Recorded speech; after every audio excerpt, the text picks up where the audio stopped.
Welcome to the Thriving Misfits, the podcast where we celebrate resilience, embrace diversity, and challenge norms.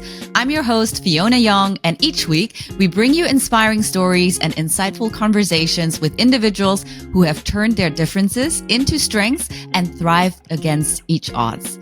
Whether you feel like a misfit in your personal life, in your professional career, or society at large, this podcast is here to show you that being different is not just okay, it's something to be proud of. So today we're thrilled to welcome Jessica Chan, a distinguished dietitian based in Vancouver who specializes in nutritional therapy and dietary education.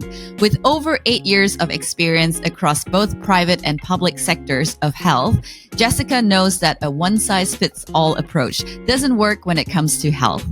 Her tailored methods ensure that each client's journey towards a healthier lifestyle is both effective and also sustainable. And in this episode, Jessica will share her journey, insights, and tips on building a healthier lifestyle.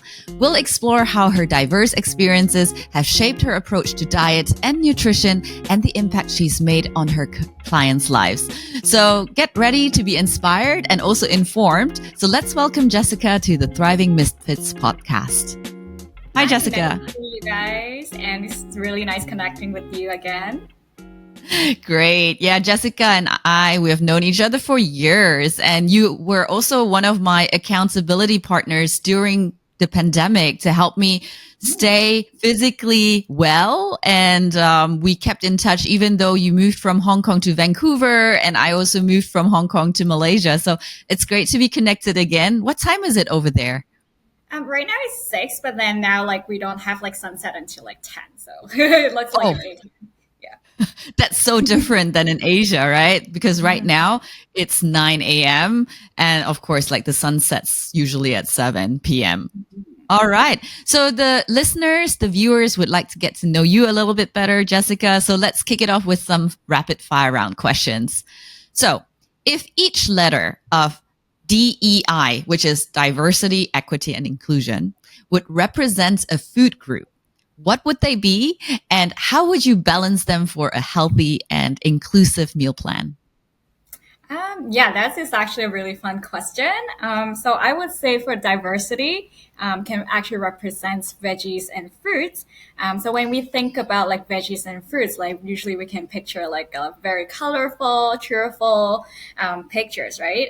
Because it has such a wide variety, and it's all with colors, different colors of fruits like oranges, apple, watermelon, or bell peppers, eggplants, blueberries.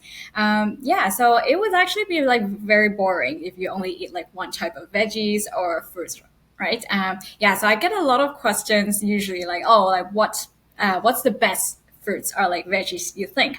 So honestly, I would say there's no best ones. So just make sure that you have a whole variety, because nutritionally speaking, if you're having oranges, you get your vitamin C. If you're a banana, you get your vitamin B. So definitely you need a whole variety to get different types of vitamins, minerals, and antioxidants. So for the equity, to my understanding, is ensures everyone gets what they need to succeed, which is similar to how proteins provide the building blocks for our body, which is crucial for health, repair, immunity, and overall health. While for inclusions, it ensures that everyone is considered and valued. So I would like to talk a little bit more about this. So instead of a traditional food group, I would think inclusion represents fun foods.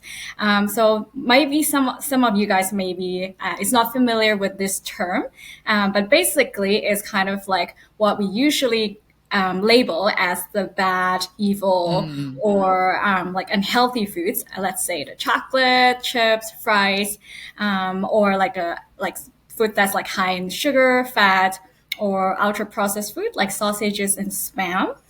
So in the past decades, we do see some negative effects. That's some populations, they would actually think, all of these foods have to be excluded in their diets. They have to avoid them at all costs. So even if they accidentally ate them, they would probably feel really guilty. So this actually leads to a very unhealthy relationship with food. Yeah. So now we do acknowledge that eating can be enjoyable and social, and that indulging occasionally is a part of healthy relationship with food as well. So, like first is that we talk about like good food, bad food. Now we talk about more like a everyday go-to versus a less Mhm. frequent or once in a while food. Yeah, because that's so important that we don't use all these labels. And the same with diversity, equity, and inclusion mindset. We don't want to use labels and we don't want to stereotype because every diet is so individual and no one size fits all, right? That makes it fun. That makes it challenging at times too. And I'm sure that you also deal with a lot of picky eaters, right? How do you deal with them? Yeah, so to be honest, like this is tricky because like after graduated, one of the scariest like patients or populations to me it would be, let's say, picky eaters or Mm, especially kids. Yeah, because like as a dietitian, definitely we are trained to give advice like what food is the most appropriate for you. So I will tell you, oh, like what you can eat. But let's say when we give out options. But when we give out like option A, option B, option C, and then the patient would be like, oh, but I don't like eating them. So you're like, so what do I do now? Yeah, but so that's actually it would involve like for this kind of behavioral changes, we it would definitely involve a little bit more counseling and motivational mm, interviewing. So it definitely have to be like a more gradual process that requires patience, creativity, and empathy. So ideally, we can try to understand the reasons that your friends is like resistant to change. So like, or like if does your friend like, or those picky eaters, like if they don't like the texture, taste, smell, or appearance of the food, or if there's any other underlying reasons. Yeah, so basically we have to understand them, and we also have to mm. acknowledge their likes and dislikes without judgment. So if we can show respect for their feelings, so they would be more open to trying out new Yeah. things. Yeah. So after all the theory, I will throw a couple of practical tips. So I guess the first one, you could mix like a small amounts of new foods with familiar favorites. So for example, you can add like finely chopped veggies, let's say mushroom, parsley, to your favorite pasta sauce, or like mix quinoa with regular rice. The second one, it could be introduce new food gradually. So start with small portions and slowly increase the quantity over time. The third one, you can trick them a little bit, just a little bit. So incorporate some new ingredients in disguised form. So use purees or finely grated vegetables in sauces, soup, so like pumpkin soup and casseroles, or like cauliflower can be blended into mashed potato, or like carrots could be added to like smoothie without significantly altering the flavor. Wow, like all these tips are really amazing because, I have a 17-month-old and I don't want to label him as a picky eater, but I think he has some issues with texture and he's just not adventurous with food. So I wouldn't say a picky eater, but he's just less adventurous. So I got Right. really great insights from you actually, how I can sneak in some healthy veggies into his diet Yeah. because right now he loves pasta. Everything needs to be pasta, very carb heavy. So now Mm-hmm. I feel like in the sauce, I can actually mix it and just puree it Mm-hmm. as, yeah, Oh, make it part of the sauce. that's Great. a good idea. Now, you and I, we met in Hong Kong many, many years ago. And Mm, we know that in the Chinese culture, there is really this strong emphasis on body size and weight. It's like when mhm. you first meet someone after a very long time, especially for those who are of the more older generation, the first thing that they always tell you or comment on is that, wow, you got really fat or, oh, you lost so much weight. So there is always this first comment on body weight and body size. So how do you navigate this cultural perspective in also the role, your professional role as a dietitian? And how do you promote inclusion and also body positivity among your clients? Yeah, like what's the situation you just described totally can resonate, or like I feel like probably all people in Hong Kong can resonate that. Pretty sure that everyone probably like even they haven't experienced themselves, they might have heard about a conversation like this. Yeah, so in modern Chinese culture, a slimmer body is often perceived as more attractive and desirable. So growing up in Hong Kong, I would say it is maybe a little bit distorted, but it is actually a compliment to be called skinny or thin most of the time, or unless like if people actually think you are too skinny, too bony, and they will tell you to gain more weight. Fat shaming is definitely still pretty prevalent in Hong Kong. So exactly what you said, like negative criticisms about like weight are normalized in daily conversations. So exactly what you said, oh, maybe you haven't met like a relative or friends for a long time. The first thing that they would comment is like, oh, well, you have gained so much weight. Like what happened to you? And if they also assume like something happened to you, that's why like you kind of like go off track. Being a dietitian for almost a decade, my perspective on body size and weight has for sure changed throughout the years with a more recent awareness in addressing weight stigma. So when I first started as a weight management dietitian after graduation, one of my key performance indicators, KPI, would be if I was able to help clients to lose weight according to their weight loss plan. Indeed, I did feel very rewarded when I'm able to help clients to lose weight.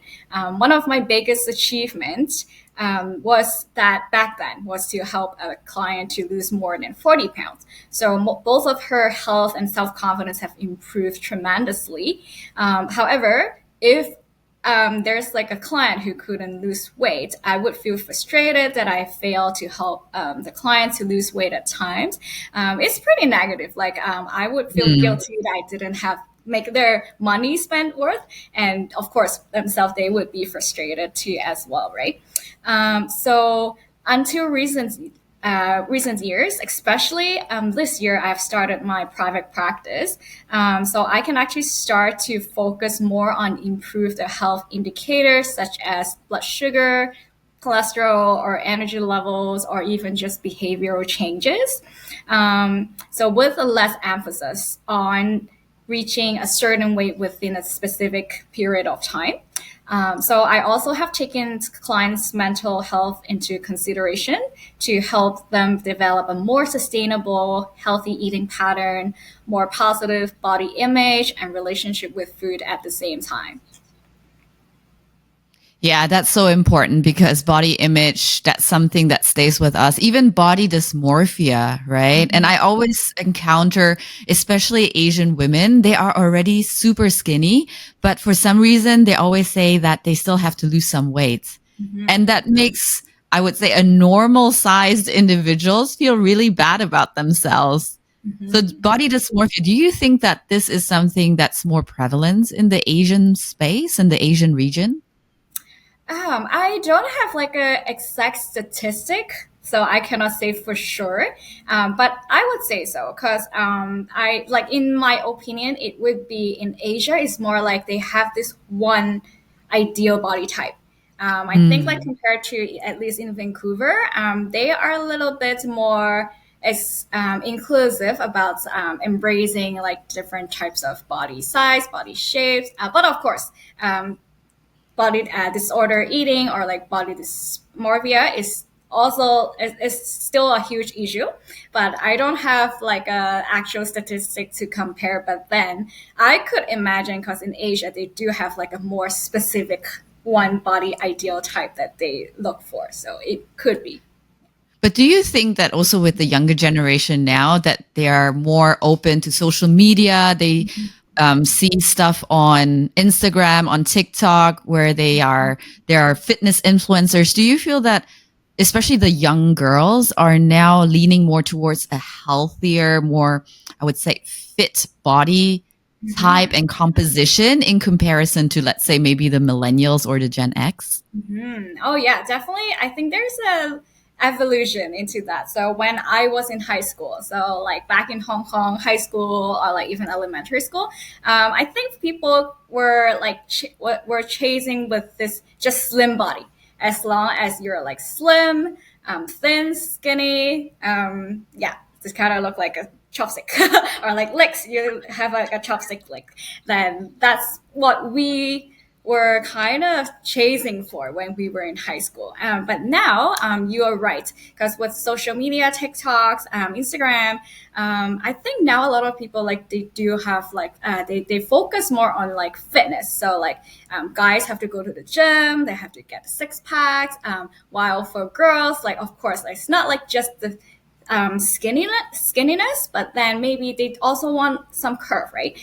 So they also want to be toned. So that's a little bit another layer added to that. So, but I guess really could be good or bad. Like, so it does influence some people to make changes to have like a more, or like some in a healthier life or eating lifestyle or eating pattern. But then if you're going on to at the other end, maybe they're just like really super hyper fixated in, oh, I need to like train these muscles and like get down to the body fat to like whatever percentage that they want.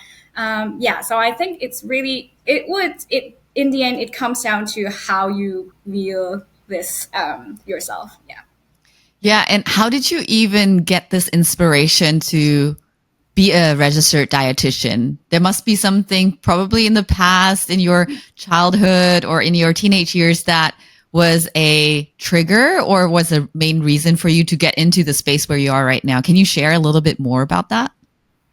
Yeah, so I guess a bit of, I guess a bit of both. Let's say for the first reason, it could be my dad had diabetes. I forgot when I knew about it, but I think because actually my dad was pretty good at, after he got diagnosed, he actually he did a lot of changes himself, like dietary changes. So I kind of like have a sense, oh, actually, like if your diet is balanced, or like if you actually make good changes, then yeah, even if you're diagnosed with like diabetes, actually it could be not like reverse, but at least like not letting it like go worse, like in a in a quick very fast status, or like you can just kind of maintain it, manage it. Yeah, so like it can be well managed, sorry.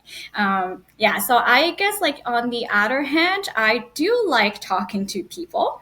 Yeah, and I also like science. So I guess it's kind of like combining with my science background, and I also like to talk to people. Then I feel like dietitian is like one of the career that I would be able to actually apply those together. Right, right. And you mentioned just now that you really help your clients to reduce their body size, their body weight, the fat percentage. Now, if they have already achieved that, maybe sometimes people still do not feel fulfilled. They feel that something's still missing. How do you manage that? Because body weight is one thing, but I guess it's also that mindset that they need to change. So have you ever encountered a clients that who actually managed to reduce their body weight but was still unhappy? Yeah. There, let me just think about if there's one, like, yeah, I guess, or like there would be clients maybe after they achieve that, they would be very scared that there's gonna be a rebound. Yes. So yeah, I do have a client. So like she wasn't that, as you said, like she's definitely not like overweight to begin with. It's just that she's used to be like pretty skinny, but then I guess like after some years, like she like work is like pretty busy and hectic, so she's not that skinny anymore. So like she kind of want to go back to that skinny state. So but that she was great. So she did follow all the diet or like doing exercise, very diligent. So in the end, so I would say after like she reached her goal, then we have this maintenance. So basically, we try to help them to kind of resume to a more normal kind of general healthy diet. So like when they're in the maintenance stage, like I definitely like encourage them to have some fun foods once in a while. Yeah, so maybe you can like this week you can have like your favorite foods like twice, like two times.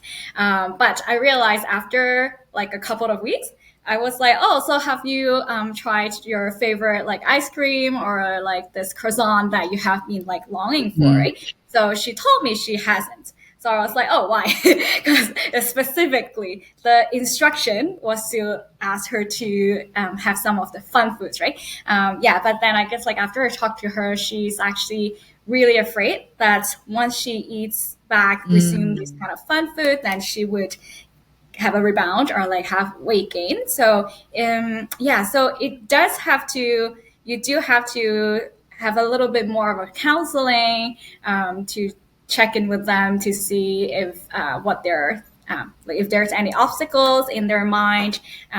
Yeah, so I guess like sometimes like I do understand like once you achieve something with your hard work, then you don't want it to be wasted, right? But of Mm. course, I think it's also very important that you actually learn how to build a healthy relationship with food. So it's not like, oh, like once you eat something and then you feel guilty and then the whole vicious cycles kind of like go around as well. Yeah, because some of the misfits here who are our listeners, they may not feel included into society because of the way they look, of their body, because of their body shape, their weight. And it's just so important, especially in the work that you're doing in that industry. Is there anything that you are particularly doing or embracing to support people to feel more included? Because I think it also starts with us as an individual. We cannot expect that society all of a sudden change. But Mm-hmm. as an individual, how can I feel that I'm included? How can I feel that my body weight is not necessarily a negative stigma or stereotype? Right. Yeah, so I guess definitely it would be like a work in progress.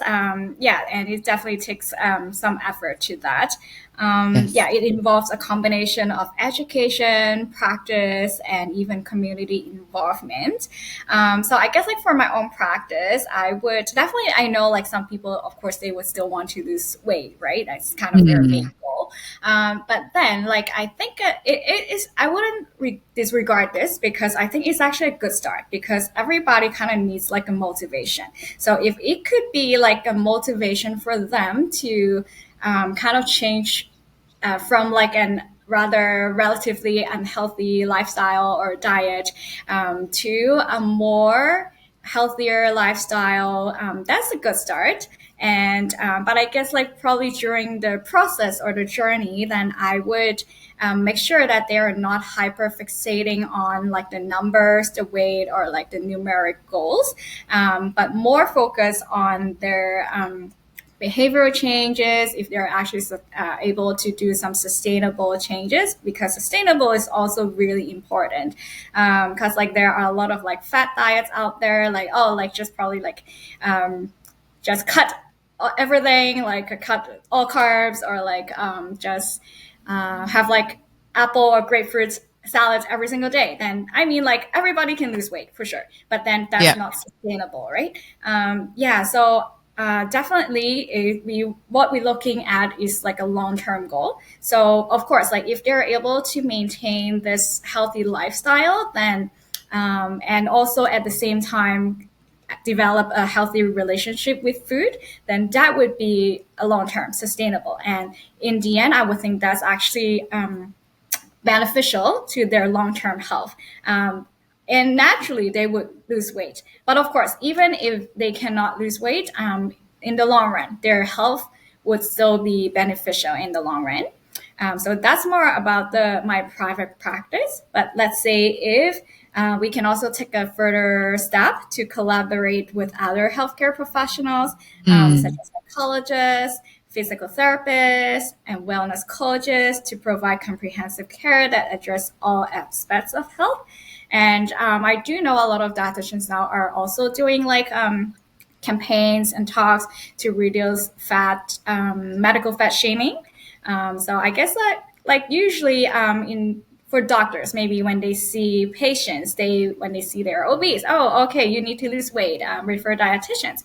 I think it definitely it's still, if it's like a neutral and if they refer us and we can actually look into, how we can help them, that's totally all right. But then, of course, I think we will have to reduce like the judgment. Like maybe it's like, yeah, some patients, they do feel judged, or like actually they have been trying to make changes, but maybe their weight is still kind of high or like still kind of overweight. But I guess like we just should not assume that overweight people are not disciplined, or like we kind of fat shaming them or like judging them. So I guess that's more of the concept. So last but not least, definitely we can use social media, workshops and community events to spread awareness. So thanks to Fiona, so I actually have an opportunity to share a video on body inclusivity on this year's International Women's Day. Yes, that's right. I think it's so important what you're doing, Jess, because it's not just about reducing your body weight. That's just one metrics, but it's always about that holistic well-being and having a healthy, sustainable relationship with food and not fearing them. I think this is also something that is part of my growth journey. And just having delivered a baby last year where my weight obviously skyrocketed, but something that I found really insightful, what my gynecologist mentioned to me, is that it doesn't matter how much weight I gain during the pregnancy. It's the most important metric, so to say, is how healthy the baby is. So I know from friends, though, who got pregnant and they got body shamed by their gynecologist. That's just so horrible. So I think the work that you're doing is so important because, again, inclusion is also about making sure that people who are looking differently feel that they belong and that they're not being labeled because of their weight. Like you said, it's not about them being undisciplined. There could be other underlying health issues or matters that makes them who they are, right? And it doesn't make them feel less valuable. So that's a wrap for today's episode of The Thriving Misfits. We hope you enjoyed our conversation with Jessica, the incredible registered dietitian who has shared valuable insights into nutrition, diversity, and inclusion today. Jessica also was on TV, so I'm very honored that you are joining today's podcast and sharing your insights. So remember, embracing diversity and inclusion is not just about what's on your plate. It's really about creating a welcoming and also supportive environment where everyone's unique features are acknowledged and also, most importantly, celebrated. So if you found today's episode helpful or inspiring, be sure to subscribe to our podcast on Spotify and YouTube for more uplifting stories and thought-provoking discussions. And don't forget to leave us a review. It helps us to reach more listeners like you. Thanks again for tuning in. Until the next time, keep thriving and embrace your misfit journey.